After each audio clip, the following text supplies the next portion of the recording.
Donc, bonjour Florence, Bonjour Martine, enchantée d'être là. on est très très contente que tu sois là avec nous. Merci beaucoup d'avoir accepté de participer à ce premier sommet des leaders du 21e siècle. Donc, euh, Merci beaucoup de m'y avoir invitée également.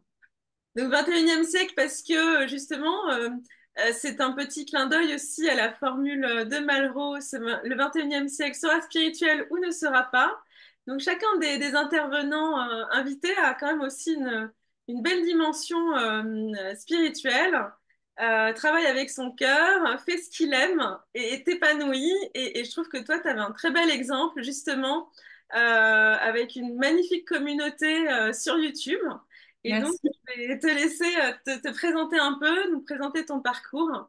Oui, avec plaisir. Donc, je suis Florence Pinheiro-Hortelan. Je pratique la naturopathie, la micronutrition. C'est des approches assez qui se ressemblent. C'est naturel, c'est pour rééquilibrer à la fois ses habitudes de vie et son fonctionnement au niveau physiologique, de façon à se sentir mieux, sans forcément attendre d'être malade, parce que souvent dans le monde en France actuel, on est dans la dichotomie entre soit je suis malade, soit tout va bien. Mais dans la case, tout va bien, il y a beaucoup de gens qui se plaignent de plein de choses, que ce soit des troubles digestifs, des troubles du sommeil, des troubles du moral, de la fatigue. Il y a énormément de choses, de la prise de poids. Enfin, on trouve énormément de petits dérèglements qui font que la vie, elle n'est pas magnifique, on ne se sent pas à son plein potentiel. En fait, on est perturbé. Mais quand les gens vont voir leur médecin, on leur dit non, non, il n'y a pas de problème, tout va bien, etc. Donc, en fait, mon domaine, la naturopathie ou la micronutrition, c'est vraiment dans tout cet espace où soi-disant tout va bien. Et bien, il y a Mhm. quand même plein de choses qu'on peut faire. Donc, pour apprendre à mieux s'occuper de sa vie au niveau de son hygiène de vie, que ce soit l'alimentation, la gestion de son stress, le sommeil, les activités, les loisirs, etc. Et aussi, après, grâce à l'aide d'un professionnel, voir comment on peut rééquilibrer ses fonctions, que ce soit l'intestin, la fonction thyroïdienne, le cerveau avec les neurotransmetteurs, etc. Donc ça, c'était pour présenter ce que je fais. Mhm. Ça fait plusieurs années, pour moi, c'est une reconversion professionnelle. J'avais un parcours atypique, tu sais, on appelle ça les gens un peu différents, Oui. qui n'arrivent pas à trouver leur voie dès le départ dans le moule. Et donc, j'ai fait plein de choses dans ma vie. J'ai vraiment cherché ma voie pendant longtemps parce qu'en fait, ça ne me convenait pas. On va dire, tout ce que j'essayais, il y avait quelque chose qui me convenait pas. Je pense que j'étais très libre et j'avais besoin aussi de faire les choses comme je le sentais. Et donc, ça a été une reconversion professionnelle, puisque c'est vrai que depuis toujours, j'avais adoré tout ce qui était aussi bien nutrition que développement personnel pour évoluer, l'évolution. Je pense que vraiment, le principe de la vie, c'est l'évolution. On est là pour s'améliorer et pour essayer d'être heureux de diverses façons. Donc, c'est un chemin. Et dans ce chemin, moi, j'aimais vraiment tout ça. Donc, d'abord, j'avais fait du coaching. En Mhm. 2009, je m'étais formée en coaching. Mais c'était pas suffisant parce que j'étais pas prête à me lancer dans ce monde-là. J'avais ni argent de côté, ni carnet d'adresse. Je sais pas, j'étais pas prête. Donc je suis retournée dans l'entreprise où j'étais. Ça m'a quand même aidée. Et plus tard après, j'ai fait comment? Tu sais quoi dans l'entreprise où tu Alors étais? à cette époque-là, j'étais assistante commerciale. C'est-à-dire j'avais un bac plus 5 de communication. Déjà dans mes études, j'avais fait maths sup, lettres, communication. J'avais déjà fait plein de voilà. Waouh! Ouais, ouais. Déjà, c'était un peu dans tous les sens. Et après ça, donc après avoir eu un DEA, j'ai fait plein de trucs. J'ai même travaillé dans la restauration. Vraiment, j'ai fait plein de trucs. Et à ce moment-là, comme je savais pas quoi faire, j'avais pris un poste d'assistante commerciale. Donc voilà, à ce moment-là, j'étais assistante commerciale. Tu vois, c'était pas du tout une vocation. Oui. Et après, voilà, j'ai fait ce coaching et même ça m'a permis aussi de me développer. J'ai pris aussi, j'étais plus responsable dans la relation client, donc voilà, je gérais des comptes. Mais ça me plaisait pas. Ça me plaisait au côté relationnel, le côté être avec les gens, mais au niveau de ma vocation, il n'y avait pas de sens. Tu vois, le sens qu'on trouve à ce qu'on fait. Donc après, voilà, je me suis dit, c'est tout ce qui est bien-être. Alors, la naturopathie, c'est une approche globale, c'est-à-dire qu'on va travailler, OK, sur l'alimentation, sur les différentes fonctions, mais on va aussi travailler sur le mental, sur le bien-être. Donc, c'est vraiment intéressant et c'est causal. C'est-à-dire qu'on va expliquer pourquoi. S'il y a un Mm. problème, pourquoi il est là. Et ça, c'était ça qui vraiment qui me passionnait pour essayer de trouver du sens à pourquoi j'ai ça en fait, pourquoi ça va pas. Moi, par exemple, j'avais toujours l'intestin irritable et on me Mm. disait que bah il y avait rien à faire parce que c'est comme ça, c'est intestin irritable, on peut rien faire. Et intellectuellement, ça ne me satisfaisait pas. Je me disais, il y a forcément une raison dans mon corps qui fait que je suis comme ça. Et donc, j'avais commencé déjà pas mal à chercher. Je m'étais intéressée déjà à l'Ayurveda, à la médecine chinoise. Il y avait, à l'époque, c'était il y a longtemps maintenant, il y avait même le courant macrobiotique. Voilà, il y avait pas mal de choses. Et donc, la naturopathie. Donc, quand j'ai commencé au début, je me suis installée comme un naturopathe classique avec un cabinet où je recevais des gens. Et ça a bien marché au début parce que je m'étais inscrite sur Doctolib, Ah, qui ah, à l'époque était encore autorisé pour les non-médecins. oui, d'accord. Ok. C'est plus le cas maintenant. Oui. Et dans ma région, j'étais la seule naturopathe sur Doctolib. Donc forcément, ça me rapportait beaucoup de personnes. J'avais beaucoup Mhm. de rendez-vous parce que les gens cherchaient sur Doctolib. Et après, il y a eu de plus en plus de naturopathes. Et moi, en 2019, j'ai créé ma chaîne YouTube parce qu'en fait, j'avais envie, ça me plaisait de partager tout ce que j'avais appris, tout ce que j'avais compris aussi. Mhm. Et je trouvais que c'était intéressant de le faire savoir. Et peut-être que c'était un exercice aussi pour moi de synthétiser ma compréhension sur un thème en particulier et de la retranscrire. Donc, ça a commencé comme ça en 2019. Donc, j'avais même pas de micro, rien. Je me filmais avec mon téléphone chez moi. On voyait derrière, on voyait le décor de la maison, etc., l'escalier. Et puis, en fait, je l'ai fait vraiment régulièrement parce que ça m'a plu, mais en aucun cas, j'avais de vision que un jour ma chaîne allait grossir. Moi, c'était déjà rien que sur les personnes que j'accompagnais, si je pouvais les renvoyer vers mes vidéos pour leur expliquer plus de choses que ce que le temps de la consultation me permettait, j'en Mhm. étais ravie déjà. Donc, je renvoyais en fait. C'était voilà, allez voir ma vidéo, vous allez mieux comprendre. Donc, j'avais un peu d'abonnés, je me souviens même pas combien, vraiment, ça c'est sorti de ma mémoire. Mais ça a augmenté toujours forcément, hein. Quand on part de zéro, forcément, on augmente toujours. Après, on arrive à 10, 100. Le jour où j'avais eu 1000 abonnés, c'était incroyable, hein. C'était vraiment waouh et tout. Et ce qui s'est passé, c'est que bah, en fait, j'ai eu à cœur de transmettre vraiment, alors que ce soit des choses au niveau de l'hygiène alimentaire, hein, sur l'alimentation, mais aussi la gestion du stress, ou que ce soit l'explication des mécanismes qui relient les choses et qui expliquent les symptômes, les signes, si on utilise un vocabulaire qui n'est pas médical. Donc, du coup, ça me plaisait et force est de constater que les gens aiment ça. Alors, on dit souvent les gens, ils aiment pas comprendre, mais ça dépend qui. Oui, tout à Il y a fait. pas mal de gens qui aiment comprendre en réalité. Donc, j'ai voulu continuer et après, je te laisse peut-être me poser les questions. Comment tu voulais articuler tout ça? Ben, en fait, oui, l'idée, c'est de comprendre ton parcours, comment, pour inspirer d'autres personnes qui voudraient, qui seraient intéressées aussi par la naturopathie, cette approche qui est d'aller à la source des problèmes et pas rester dans le La superficiel surface? de Ouais, l'allopathie, en fait, hein, ouais, qui est de mettre un pansement sur la plaie au lieu d'aller sûr, hein. à, Ouais, comprendre, ouais. ouais. Pardon. Qu'est-ce qui a créé en fait ce problème?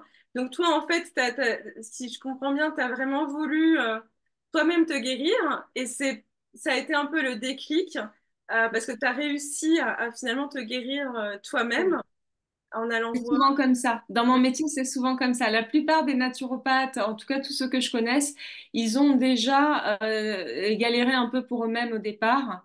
Et c'est ça qui les a amenés à cette pratique. C'est parce qu'ils ont cherché des solutions. Et souvent, comme ils constatent que c'est passionnant déjà, en termes intellectuellement, c'est passionnant hein, de comprendre. Le corps, c'est vraiment quelque chose de fabuleux et incroyablement incroyable, si je peux dire.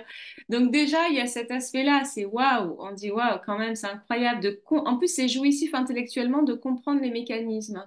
Parce que souvent, en fait, regarde, depuis notre plus jeune âge, quand ça va pas, on va voir le médecin, tu sais, c'est un peu comme celui qui détient la vérité. Oui, Et on va te donner un médicament, mais tu ne sais pas ce que tu as. Tu ne comprends pas ce que tu as. Et dès lors qu'on va mettre de la lumière sur peut-être pourquoi. Alors, faut jamais affirmer parce que tout est toujours une question d'hypothèse et vraiment, il faut rester humble par rapport à ce qu'on comprend et la compréhension qu'on peut avoir des mécanismes. Mais si déjà tu mets de la lumière sur pourquoi j'ai peut-être ce problème de peau ou ce problème de concentration ou pourquoi, par exemple, moi, je perdais beaucoup mes cheveux. Mhm. Et en fait, quand j'allais voir le médecin, il n'y avait rien, tu vois.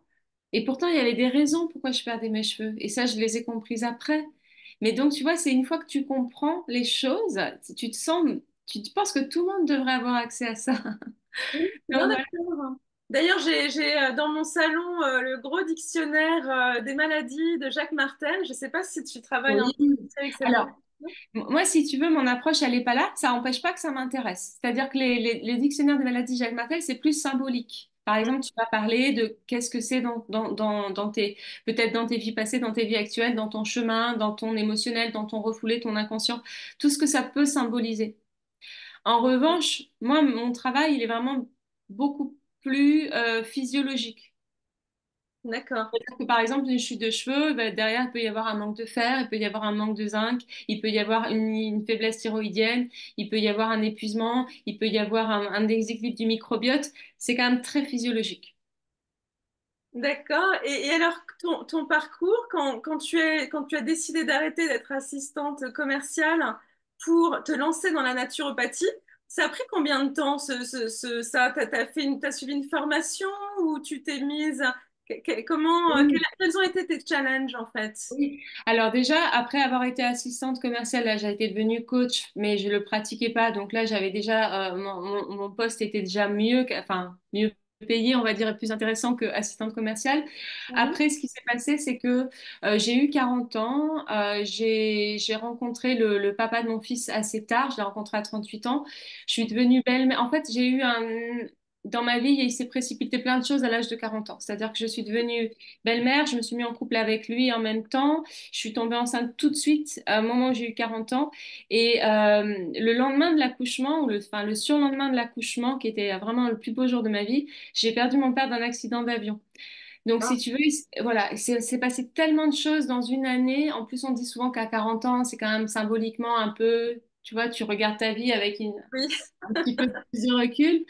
Donc là, tout ça, ça m'a fait comme un effet machine à laver. Je me suis dit, bon, maintenant, j'ai vraiment envie de faire ce que j'aime. Voilà, et j'ai plus envie de reculer par rapport à ça. Je me suis dit aussi, la vie est courte, hein, parce que quand tu as un être cher qui décède du jour au lendemain par accident, ça te donne vraiment la vision que tout peut changer du jour au lendemain. Donc, je me suis dit vraiment, allez, j'y vais, je fais ce que j'aime. Et tant pis, parce que bien sûr, tu as plein de gens dans ton entourage qui te disent, mais Florence, tu vas t'épuiser, tu as déjà t'es enceinte, je te déménage, etc. C'est vraiment pas le moment. Attends, on fera ça plus tard. Tu te rends pas compte, c'est dangereux. Tu vas réussir, de pas réussir à en vivre, etc.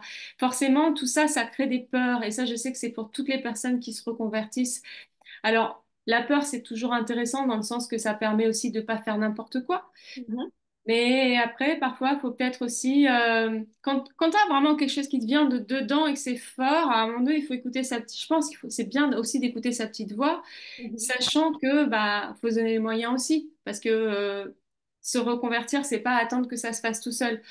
Bien Donc, sûr. j'ai fait une formation, bien sûr, de naturopathe. J'avais fait une rupture conventionnelle, hein, j'étais, voilà, j'ai fait ma grossesse, non, plutôt c'était quand je m'occupais de mon fils, en fait, tout ça, il était petit, il était bébé. Et donc, j'ai fait une école de naturopathie à Dana Formation. Mais j'ai beaucoup travaillé. Je me suis mise à fond, tu vois. Et comme je ne travaillais pas parce que j'étais en rupture conventionnelle, je me suis mise à temps plein. Et pour ma part, j'ai un tempérament très perfectionniste. Je me donne à fond, en fait, dans ce que je fais. Mhm. Donc, du coup, je suis pas allée en demi-mesure. Donc, c'est pour te dire que, voilà, je sais aussi pour avoir parlé avec des personnes qu'il y a des personnes qui ont du mal à, peut-être à s'organiser, qui commencent quelque chose mais qui arrêtent.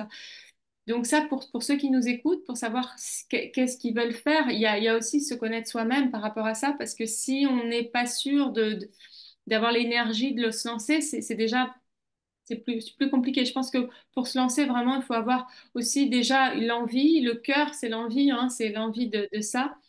Et c'est aussi le fil directeur, y aller après. Donc, j'ai fait cette formation. Après, comme je t'ai dit, je me suis lancée, mais d'abord dans quelque chose de plus profession libérale, comme ça, avec un cabinet. Mhm. Et les challenges à ce moment-là, ils étaient de faire ce nouveau métier et de démarrer mon activité. C'est-à-dire, bah, voilà. Et c'est vrai qu'au début, ça allait pour un démarrage. Souvent, on te dit c'est très dur au début. C'était Mhm. quand même correct. D'accord. Et au bout d'un an, donc j'ai commencé en 2018 à pratiquer, sachant que j'avais déjà fait les études 2017, j'avais déjà des cas pratiques pendant les études, il y avait 10 cas pratiques, donc j'avais déjà pratiqué si tu veux, mais vraiment avec l'installation juridique, le cabinet, ça c'était en 2018. Et 2019, j'ai créé la chaîne YouTube suite à une grosse chute de mon activité. Parce qu'en fait, à ce moment-là, il faut savoir aussi, je pense que c'est honnête de le dire, que depuis 2019, il y a de plus en plus de naturopathes qui s'installent. C'est un métier qui attire beaucoup, beaucoup de personnes, plus de femmes que d'hommes. Beaucoup de femmes en reconversion professionnelle. C'est un Mhm. métier qui attire beaucoup en reconversion professionnelle. Et alors, c'est vrai que le public est sensibilisé maintenant de plus en plus, a envie de se faire accompagner par un naturopathe. Donc, on va dire que la demande a aussi augmenté. Oui. Mais l'offre, c'est-à-dire le nombre de naturopathes qui est là, il a explosé et il continue d'exploser. Mhm. Les challenges aujourd'hui sont quand même différents de ceux que j'avais en 2018-2019. Mais déjà, moi, entre 2018 et 2019, waouh, j'ai vu, mois de mai 2019, chute de mon activité. Je dis, mais qu'est-ce qui se passe? Et là, je regarde sur Internet, il y avait 15 naturopathes à côté de chez moi, alors qu'avant, j'étais la seule, tu vois. Ah oui, d'accord. Donc, c'est normal, en fait. Donc, à partir de ce moment-là, j'ai un peu paniqué. Je me suis dit, waouh, qu'est-ce que je peux faire? Doctolib, ça suffit plus. Ils étaient tous sur Doctolib en plus. Donc, et donc, je me suis dit, bon, vraiment, j'y vais sur ce que j'aime faire. Et je pense que c'est ça le grand message. Il faut aller vers ce qu'on aime faire. Oui. Moi, j'aimais faire les vidéos. Ça me plaisait parce que c'était naturel pour moi. Je connais pas mal de personnes pour qui c'est pas du tout naturel. Il y a par exemple des personnes qui préfèrent écrire des articles, des personnes qui préfèrent faire des podcasts où on entend juste leur voix, il n'y a pas d'image, ils sont plus à l'aise comme ça. Moi, j'aimais en fait, c'est comme si j'étais connectée aux gens comme ça. Et donc ça, je l'ai fait.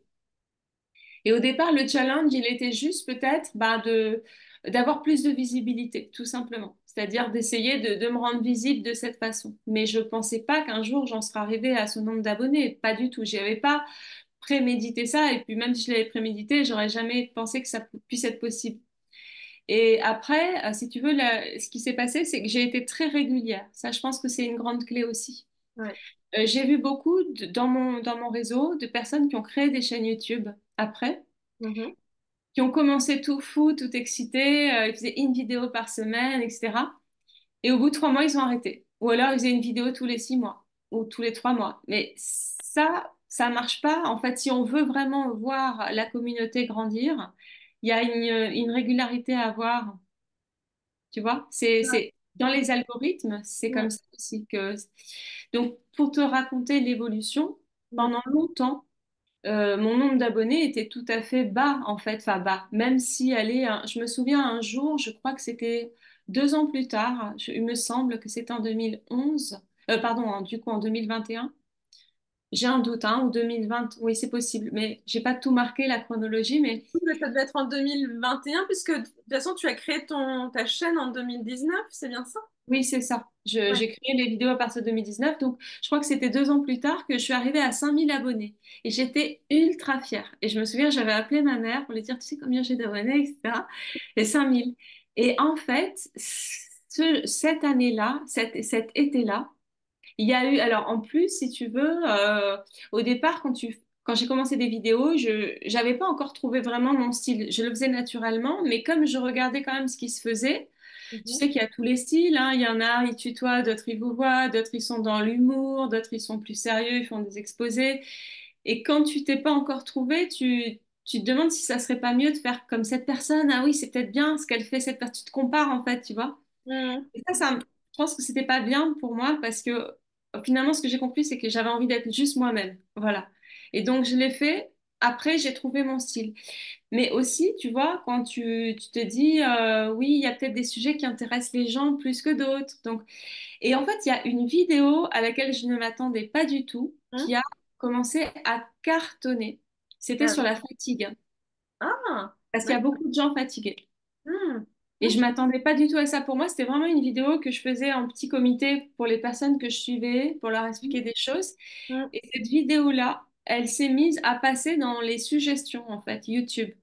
Mm. Et là, j'ai vu ça s'est envolé complètement. C'est-à-dire que je suis passée de 5 000 abonnés à peut-être 100 000 en très peu de temps, quoi. T'as pas 100 000, mais 70 000, comme ça a vraiment grossi. Et après, une fois que ça avait commencé à grossir, ben, ça n'a fait que boule de neige, en fait. Voilà, Bah oui, parce qu'après, il y a de plus en plus de suggestions et c'est le côté exponentiel. c'est ça. Mais pour te faire une petite confidence, moi, c'est par quelqu'un qui est dans la santé naturelle aussi, alors même s'il est très, très controversé, mais que j'ai découvert YouTube.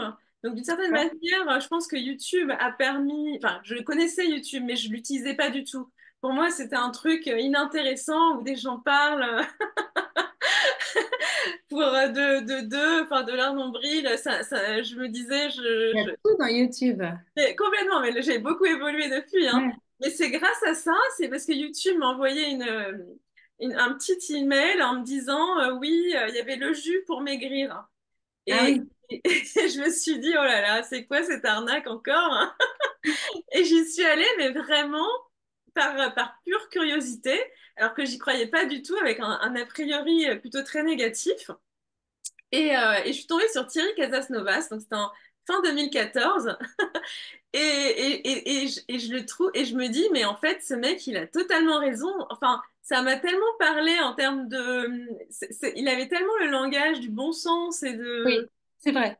et il a une telle compréhension de la physiologie et ça a changé beaucoup ma vie, en fait. Parce que c'est grâce à un. Enfin, je sais pas si on peut l'appeler naturopathe, parce que je suis pas sûre qu'il est Je vraiment. crois que non. Il est hygiéniste. Il est plus Ouais. hygiéniste. C'est un courant de la naturopathie, mais je suis pas sûre qu'il. Après, je connais pas très très bien. Je sais qui c'est et je sais qu'il parle. La façon de parler est très très bien amenée et c'est passionnant, hein. J'avais regardé aussi quelques vidéos. Complètement, et c'est comme ça que je me suis mise à, à faire des jus, à changer ma manière de manger. Et c'est vraiment ça, c'est grâce à lui et que j'ai pu enfin me débarrasser de l'acné. Alors, je sais pas si tu as des personnes, parce que moi, j'ai gardé l'acné. En fait, j'ai un corps qui est très têtu. Et je trouve que la manière traditionnelle, justement, donc pour ceux qui ont des problèmes d'acné ou les adolescents, vraiment aller voir plutôt un naturopathe, parce que moi j'avais essayé plein de choses. J'ai fait la prépa aussi, j'avais fait maths sup, maths spé, et, D'accord. euh, et justement, donc quand j'étais ado, donc pour pas avoir des boutons, j'ai pris la pilule. Alors Oui. t'imagines la pilule, tous les changements hormonaux, etc., que ça peut occasionner. Après, donc j'étais Diane 35. Après, pendant la prépa, je voulais plus prendre de pilules et tout ça. Donc je suis allée voir une dermato qui m'a prescrit du Roaccutane. Alors je te raconte pas, Ouais. Pour le foie, c'est pas génial. Ouais. c'était horrible. C'est comme ça. Je pense que c'est à cause de ça que je suis devenue biope. Après, j'ai pas la certitude, mais si tu veux, D'accord. j'avais une vue Bien. qui était parfaite et à partir de cette année-là, j'ai commencé à avoir des problèmes de vue et de myopie. Et, euh, Et voilà, et jusqu'à un moment où mon corps m'a dit stop, en fait. C'était mon corps hein, qui me disait vraiment arrête. Et tu peux plus là. Et je suis allée voir la dermato, je lui ai dit voilà, c'était plus possible. Elle m'a dit non, c'est psychologique, etc. Bon, bref. Cela étant, j'ai arrêté. Et le problème, c'est que ça revenait à chaque fois, en fait. C'est-à-dire que quelques mois après Roaccutane, alors sur le moment, j'avais toute la peau desséchée, etc. Mais après, si tu veux, mon corps il est très têtu. Eh bien, ça revenait parce que j'avais toujours la même alimentation et Ça toujours n'avait pas traité les problèmes de base, quoi. Mm. exactement. Et c'est vraiment. Et donc, j'avais repris quelques années plus tard Roaccutane parce que pas le choix, parce que j'ai un côté quand même un peu coquet. J'aime pas avoir des boutons, que j'ai une Bah oui, mais je pense que fragile. c'est normal, oui, quand même, hein.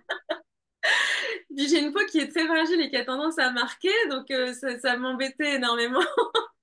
Et, euh, et donc, et c'est grâce à Thierry vraiment que j'ai enfin changé mon mode Non. d'alimentation et que j'ai enfin pu me débarrasser des boutons. Maintenant, j'en ai plus en fait, hein, Génial. sans Génial. pilule ni Roaccutane. Eh ben bravo. Non, mais c'est sûr, hein, c'est pour ça que moi je trouve que YouTube c'est vraiment formidable. On a de tout et j'ai vu aussi dans les intervenants que tu invites, il y a de tout et on a aussi tout ce qui est hypnose, développement personnel, explication de la psychologie. Moi j'adore, hein, je suis une consommatrice de YouTube, mais alors bien sûr il y a le YouTube de ceux qui font les jeux vidéo. Après c'est autre chose. Il y a même des YouTube qui c'est que du divertissement sans comprendre. Enfin, on peut ne pas apprendre, on peut apprendre, on peut tout faire sur YouTube. Ah, mais moi maintenant j'adore, hein. Maintenant je suis une grande fan, hein, mais parce que justement après le fait c'est une porte d'entrée, mais après une fois qu'on a découvert quelqu'un, on a d'autres suggestions et C'est puis ça, c'est personne ça, qui s'intéresse exactement. et après enfin, je trouve que c'est vraiment pour moi ça a été une porte de développement personnel. Donc je Mais oui, et c'est comme ça que je t'ai découverte d'ailleurs, d'accord. c'est par Et YouTube. est-ce que tu te souviens la vidéo qui t'a fait me découvrir ou pas? Non, pas Euh, forcément. non, c'est par rapport à la santé naturelle. Après, je ne saurais pas vraiment te dire quelle Ouais. vidéo, parce qu'après, j'ai Parce un que peu c'est le vrai lien. je traite plein de sujets, hein, comme Thierry Casasnovas d'ailleurs. Ouais. Mais pas du tout de la même façon, en revanche. C'est pas du tout la même façon voilà, de travailler. Moi, ça va être vraiment, par exemple, sur l'acné. D'ailleurs, je dois en faire une là cet été de vidéo sur l'acné. Je vais toujours vouloir expliquer toutes les causes possibles. Par exemple, on a l'insuline qui monte, le sucre, on peut avoir des dysbioses, on peut avoir des déséquilibres hormonaux très souvent dans l'acné. Donc, ça va vraiment être de décortiquer, d'expliquer qu'est-ce qui peut faire que on conduit à l'acné. D'ailleurs, c'est pour ça que les adolescents c'est à l'adolescence que l'acné arrive, c'est parce qu'il y a un changement hormonal avec la testostérone, l'hormone mâle, qui monte chez la femme et chez l'homme d'ailleurs. Et voilà, donc c'est vraiment aller expliquer ça et voir après, une fois qu'on a compris comment on fait, donc quelles sont les solutions. Effectivement, il y a une partie alimentaire, mais il y a d'autres choses aussi qui sont possibles. Tu vois, voilà, c'est vraiment... Mm. voilà, mais oui, c'est super YouTube. Donc, en fait, toi, ben, t'as eu ce palier-là des 5000, 2 ans après, finalement, avoir commencé. Oui, oui. Et suite à ça, eh bien, ça a fait un peu boule de neige. Et maintenant, donc on va dire 3 ans après, tu en es à plus de 400 000, quoi. Ben là, ça fait 5 ans en tout, donc 3 ans après ce palier, effectivement. Alors, sur YouTube, je suis pas à 400 000. En fait, je suis à 400 000, un peu plus de 400 000 sur l'ensemble de mes médias. Ah, d'accord. Sur YouTube, je suis à 276 300 au jour d'aujourd'hui, mais ça évolue hein, tout le temps. Bah oui, Voilà, oui. donc un peu moins de 300 000 sur YouTube. Après, il y a 75 000 sur Instagram, il y a TikTok, Facebook. Donc, grosso modo, quand on parle d'une communauté, normalement, on additionne un peu tout. Même s'il y a probablement des personnes qui sont à la fois les mêmes sur YouTube ou Instagram, mais c'est comme ça qu'on fait. Oui, Et voilà, et c'est du travail régulier en fait. J'ai jamais arrêté, je fais une vidéo par semaine depuis 2019. Mais il y a eu des périodes au début où je n'avais pas pris encore cette régularité-là. Mais mhm, à un certain moment, j'ai décidé de faire une vidéo par semaine.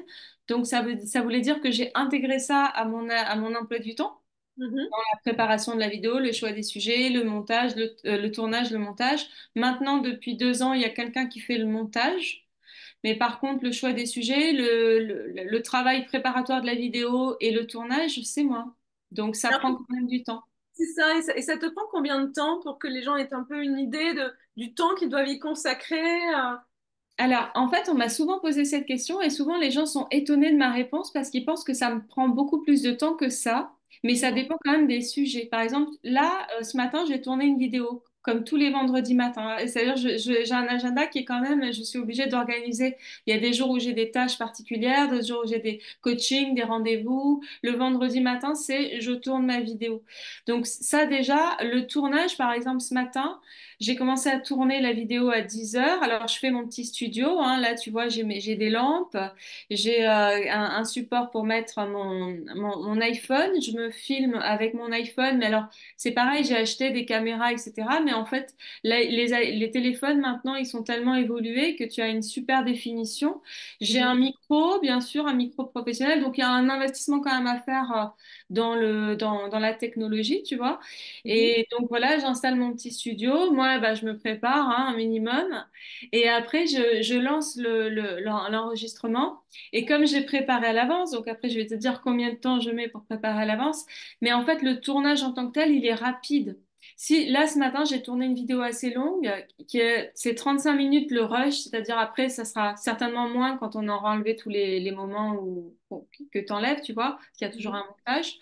Mais 35 minutes, c'est déjà une vidéo longue, parce que souvent, les vidéos, elles font 15 minutes, et c'est déjà pas mal, tu vois. Donc, D'accord. en fait, il arrive que je fasse mon tournage en tant que tel en une demi-heure.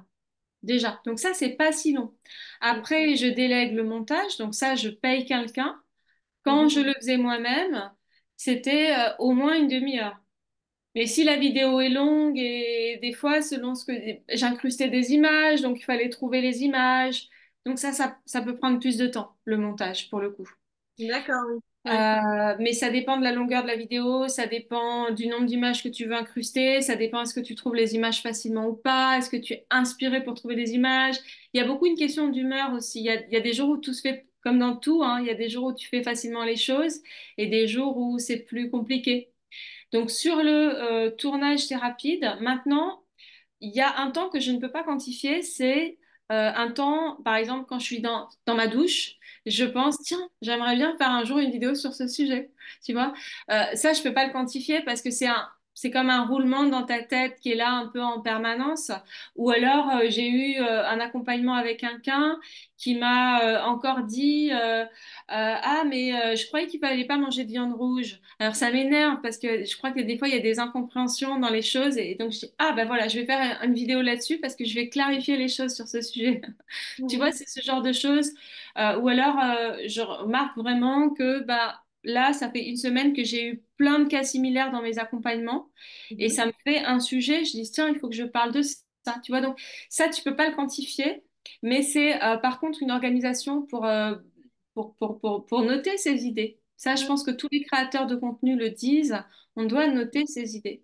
Que ce soit dans n'importe quel domaine, en fait, tu dois noter tes idées au fur et à mesure. Parce que tu peux pas tout retenir ce que tu as dans la tête à un moment donné. Quand tu fais ton sport, d'un coup, tu penses à une chose ou autre. Et après, c'est choisir ses sujets aussi. Il y a un agenda. Je sais quand même dans le mois qui vient les sujets que je vais traiter. Donc D'accord, là, un planning. Tu as un alors, planning sur plusieurs mois quand même. moi, je suis pas la plus. J'aime pas figer les choses. Je laisse vraiment les choses se faire au feeling. Mhm. Je sais, j'ai discuté avec d'autres créateurs de contenu. Il y en a qui ont vraiment un planning qui est vraiment bien déterminé et ils tournent leurs vidéos un mois avant qu'elles soient publiées. Donc ça, et la plupart, ils anticipent comme ça parce qu'ils se sentent plus tranquilles de cette façon. Moi, c'est vraiment très rapide. La vidéo que j'ai tournée ce matin, elle sera publiée vendredi prochain. Donc c'est D'accord. assez rapide. Mhm. Voilà. Et pour les sujets, en fait, grosso modo, moi, je sais que, en fait, j'y vais vraiment au feeling. Par exemple, j'ai plein d'idées de choses que je pourrais traiter et je vais y aller là où je sens le plus que ça y est, c'est le moment pour moi d'en parler. Tu vois, il y a une part comme ça de feeling, mais chacun va s'organiser, je pense, différemment. Je suis sûre que si tu poses la question à plein d'autres créateurs de contenu, ils vont faire très différemment. Peut-être qu'ils vont faire des métriques, des statistiques sur qu'est-ce que les gens recherchent aujourd'hui. Moi, je suis pas du tout là-dedans. Je fais vraiment beaucoup plus au feeling. Après, peut-être que j'ai tort, hein, peut-être que ça serait mieux si je faisais des métriques, etc. Mais c'est pas du tout mon caractère. Donc voilà. Non, moi je pense au contraire. Alors, c'est ma manière d'appréhender les choses et qui est en phase en fait avec les intervenants que j'ai interviewés jusqu'à présent. Et c'est marrant parce que vous avez tous ce point commun, c'est que vous êtes très à l'écoute de votre cœur, de votre intuition. Et c'est voilà, c'est très fort et c'est vraiment une tendance marquante, je trouve, de Génial. Ça me leader. fait plaisir de savoir ça parce que tu vois, j'ai pas l'occasion comme toi de parler à autant de créateurs de contenu. C'est bien, je pense que en fait, tu vois, alors je suis très très très branchée développement personnel, hein, spiritualité, etc. Même si c'est autre chose et je l'utilise indirectement plus dans mon relationnel avec les gens. Mais vraiment, je pense que la connexion à son moi profond, à son intuition, est vraiment un immense moteur. C'est comme un guide en fait. Tu peux pas te tromper quand tu sens que ça vient de l'intérieur. Alors que si tu réfléchis tout le temps, que tu analyses froidement, et tu perds la foi, tu perds l'élan, tu perds tu vois. Donc, Bien, la moi, joie, vraiment, c'est ça. Comment? tu peux perdre la joie. C'était Ouais. l'un des mots-clés, enfin l'un des slogans, si on peut dire, d'une intervenante, Patricia Robert. C'est vraiment suivez votre joie, en fait. Elle, ça a été son motto un peu pendant tout son parcours. C'est de suivre sa joie. Il y en a d'autres, c'est la colère, hein. J'ai discuté avec des créateurs de contenu, ils vont y aller sur un coup de colère. Et ça aussi, c'est puissant. Si Mhm. par exemple, tu es, indigné parce que tu as vu trop de choses et des discours que tu supportes plus, tu vas le faire sur le coup, ben, maintenant il faut que j'en parle et c'est une émotion et tu sens que c'est le moment, tu vois. C'est Ouais. la joie ou la colère ou voilà, mais l'intuition dans tous les cas, se laisser aussi guider par ça. Et Mhm. donc une fois que j'ai décidé de travailler, alors tu vois par exemple là, le sujet de ce matin, ça faisait un petit moment que je savais que j'allais le faire. Donc, il y a comme ça dans des espèces de zones dans mon cerveau où depuis par exemple 3 semaines, je savais, j'y pensais régulièrement. Je m'étais Mhm. dit, tiens, ce sujet, je vais dire ça, et je le notais en mode vraiment brouillon dans ma fiche. Et après, quand je travaille dessus, donc je vais travailler sur la préparation de la vidéo. Là, il faut vraiment que je me focus totalement. C'est comme tu travailles un exposé ou un truc comme ça. Comme je fais des conférences d'ailleurs, je fais des conférences, ça va être pareil. Quand je crée une conférence, je me focus totalement. Donc, il y a déjà qu'est-ce que je veux dire. Donc, je pars de quel est le message principal de cette vidéo ou de cette conférence. Quels sont les points que je vais aborder. Donc, tu fais un plan. Et après, par contre, je marque pas tout le contenu. Après, ça se fait oralement parce que je l'ai dans la tête, tu vois. Mais c'est vraiment aller, voilà, voilà, faire ça. S'il faut faire des recherches pour étayer les propos, voilà. Et donc ça, c'est peut-être ça qui prend le plus de temps finalement. Et là, c'est très variable. Ça peut être effectivement, je peux y passer 2, 3 heures ou je peux y passer 5 minutes si vraiment le sujet, je l'avais vraiment hyper facile dans ma tête et que c'était vraiment pas beaucoup de travail. Il y a des sujets qui sont plus faciles que d'autres. Et puis, tu vois, là, j'ai écrit un livre aussi chez Albin Michel sur les neurotransmetteurs. Oui. C'est pareil, tu vois, quand j'ai décidé d'écrire le livre au départ, j'avais déjà un plan dans la tête sur tout ce que je connaissais déjà, tout ce que je trouvais important de faire savoir aux autres. Mais après, une fois que tu écris le livre, et ben, toi-même, tu découvres des choses. Parce que comme tu vas vouloir quand même approfondir, aller jusqu'au bout des choses et vraiment tu veux que ce soit bien carré dans tout ce que tu dis, tu vas faire des recherches pour approfondir et là, tu t'enrichis, tu découvres des choses et les gens qui font des conférences, que je discute aussi avec des conférenciers, c'est toujours très intéressant. Quand tu crées un contenu, en général, tu apprends aussi des petits détails, mais qui peut-être font beaucoup. Tout à Voilà. fait. J'ai exactement cette même expérience que moi-même, je suis en train d'écrire un livre en ce moment et je comprends Ah, tout à fait que l'idée de départ, en fait, elle évolue parce que à force de travailler, de réfléchir sur le sujet, de vouloir approfondir, eh bien, c'est vrai que la vie nous amène à d'autres découvertes aussi parfois. c'est quoi le sujet, si tu veux en parler, ou c'est secret le sujet de ton livre? Ben, en fait, non, c'est pas secret. Je vais en parler lors de ma conférence, D'accord. justement. Ok. Bon, bah alors, suite au prochain épisode. C'est Oui. bon de savoir ça.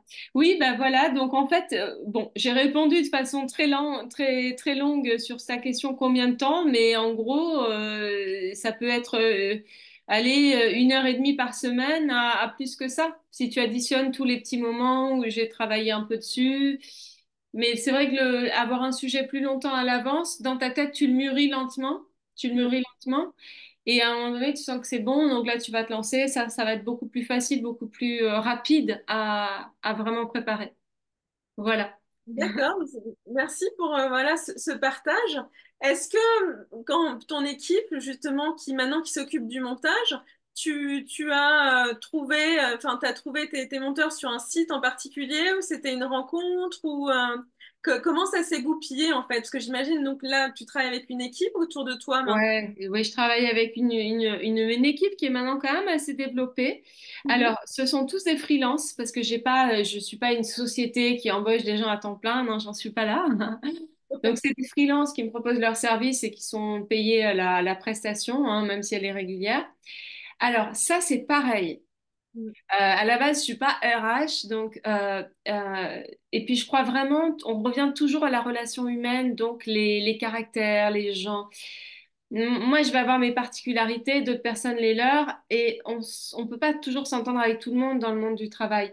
Moi, par exemple, je vais être assez speed et j'ai besoin que les gens soient peut-être plus calmes, tu vois. C'est donc, en fait, je me suis rendu compte de quelque chose au fur et à mesure de ma pratique, c'est que ça marchait toujours mieux quand c'était les gens qui venaient à moi Mhm. et que je les choisissais aussi beaucoup au feeling. C'est-à-dire qu'en fait, quand il y a, en fait, les personnes qui sont en freelance font tout le temps du démarchage. Donc, elles repèrent les gens sur Internet et elles vont t'envoyer un mail pour proposer leur service. J'en reçois tous les jours. Mhm. Et dans la façon déjà dont tu rédiges le mail, tu as beaucoup de choses. Tu ressens si la personne, c'est quelque chose qu'elle envoie copier-coller à tout le monde ou si, voilà. Alors, déjà, rien que ça, intuition. C'est-à-dire, quand je reçois le mail, comment je le sens, il y en a qui me donnent envie d'aller plus loin, d'autres pas du tout. Et en fait, tous mes collaborateurs aujourd'hui, pratiquement, je les ai tous trouvés comme ça, c'est-à-dire c'est eux qui sont venus vers moi. Et ça a été le cas pour mon monteur, pour celle qui fait mes newsletters, ceux qui fait mon site internet, etc. Donc, c'est des gens qui m'ont démarché et en avançant avec eux, bah, ça a matché en termes d'entente professionnelle et je travaille avec eux comme ça. Mais après, il y a des plateformes pour trouver des freelances et c'est pareil, si tu cherches un freelance sur une plateforme, tu vas y aller. C'est quoi en fait les critères? Il y en a tellement. Tu peux Parfait. pas baser que sur le prix. Ouais. Tu peux baser aussi sur l'expérience, mais tu vas baser au feeling. Déjà, la tête, soyons clairs, ça joue, même si c'est totalement inconscient, parce que à travers le visage, il y a des échanges énergétiques, il y a des échanges inconscients qui se font. Et puis après, il y a quand tu prends contact avec eux par mail, par message, le ton de la voix, la façon. Ouais, tu sens que ça passe ou pas en fait. Mhm. Ah, merci, oui, c'est très intéressant. Je pense que c'est un bel exemple illustrant de quelqu'un qui s'est converti, qui a eu le courage d'oser, qui maintenant fait ce qu'elle aime avec son équipe finalement qu'elle a réussi à attirer par son travail. Et je trouve que c'est un très bel exemple de liberté et d'amour de ce qu'on fait et qui Merci marque beaucoup. aussi le monde parce que Et l'énergie aussi, parce qu'en fait, quand tu es dans ce que tu aimes, dans ce que tu fais, tu es vraiment dans ton énergie, tu vibres ton énergie. Et ça, du coup, bah, tu vois, pour les personnes qui viennent vers toi, elles sentent peut-être que ça peut matcher. Donc, je ouais. pense que le grand message pour moi, en tout cas, c'est d'écouter vraiment son intuition profonde et d'être soi-même. De toute façon, on est tous différents. Donc, il y aura toujours mieux ailleurs. C'est pas une question de mieux ou moins bien. C'est pas une question de comparaison. C'est une question de qu'est-ce que moi j'apporte en étant moi-même. Parce que chacun a son message. Tout à fait. Et toi, finalement, tu n'as pas suivi de recette particulière. Tu as écouté ton cœur, tu y as mis beaucoup d'énergie, de travail, d'amour, de passion. C'est Et ça. finalement, ben, le succès s'est construit petit à Voilà, petit. c'est Ouais. ça. Et ça, c'est aussi le message parce qu'il y a beaucoup de gens qui voudraient déjà tout de suite avoir le résultat Mm. de quelque chose que tu as mis 4-5 ans à construire, tu vois. Donc, ça marche pas comme ça. Je vois mon fils de 8 ans, il regarde des youtubeurs qui ont allé 10 millions d'abonnés. Et qu'est-ce que tu veux faire plus tard? Youtubeur, hein? Donc, il se dit, lui, déjà, il va commencer, il aura 10 millions, quoi. Il est sûr. Donc à un moment donné, ouais, non, il faut se comprendre que c'est du travail, même si ça peut paraître fun, comme les youtubeurs que regarde mon fils à 8 ans, même si ça paraît fun, on rigole, on est avec les copains et tout, il y a beaucoup de travail derrière. Il y a de la régularité, il y a des échecs, il y a de la résilience, il y a tout ça. Donc c'est sûr. Et puis après, tu me dis, j'ai pas suivi de recette. Moi, en fait, je suis partie du principe que j'avais envie de faire ce que j'aime comprendre, c'est-à-dire que j'explique aux gens comme moi j'ai envie de comprendre. Mhm. Donc ça part de, tu vois, c'est ça. Mais comme certainement Thierry Casasnovas, lui, il a fait aussi en étant totalement lui-même. Tout Tu à fait. vois? Maintenant, il a plus d'1 million d'abonnés, donc Oui. ce qui est assez impressionnant aussi. Ouais. C'est sûr, hein, mais c'est, comment dire, c'est comme un artiste parce qu'il va vraiment il est lui-même. Tu peux pas en faire deux comme lui, voilà. Donc, je pense que c'est ça. Et si chacun est dans son scope, tout le monde va avoir son univers en fait. Donc, je pense que d'être soi-même, c'est hyper important Oui, dans ça. merci beaucoup pour ce témoignage. Est-ce que tu veux rajouter quelque chose par rapport à l'accompagnement que tu proposes maintenant aux professionnels qui voudraient devenir naturopathe ou se lancer dans cette voie? Avec plaisir. Donc, c'est vrai qu'on n'a pas parlé de ça.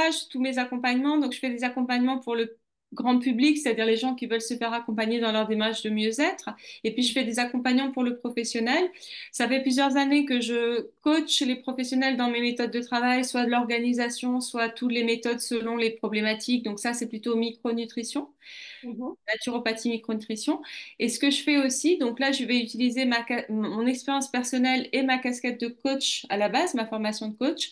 Je fais du coaching pour les entrepreneurs. Alors, plus en général dans mon métier, hein, c'est plus ils vont et qui veulent aider, qui veulent se faire aider pour développer leur activité, pour être plus visibles, pour justement parce que il y a plein d'obstacles mentaux, de mindset, c'est-à-dire manque de confiance en soi, syndrome de l'imposteur, procrastination, comparaison, ne pas trouver son credo, sa voie, sa cible, s'éparpiller, est-ce que je me mets sur les réseaux sociaux ou pas, par quoi je commence, quel est mon style.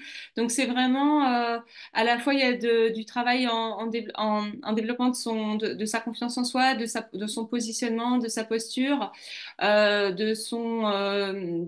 tout ce qui est mental, mindset, le syndrome de l'imposteur, etc. Et puis clarifier son projet, définir un plan d'action pour justement savoir où on va, savoir que il y a beaucoup de monde sur le marché, donc comment je peux justement définir une stratégie de visibilité qui me ressemble, etc. Donc ça, je le propose en coaching individuel sur 3 mois ou 6 mois, selon les personnes qui veulent aller un petit peu plus loin.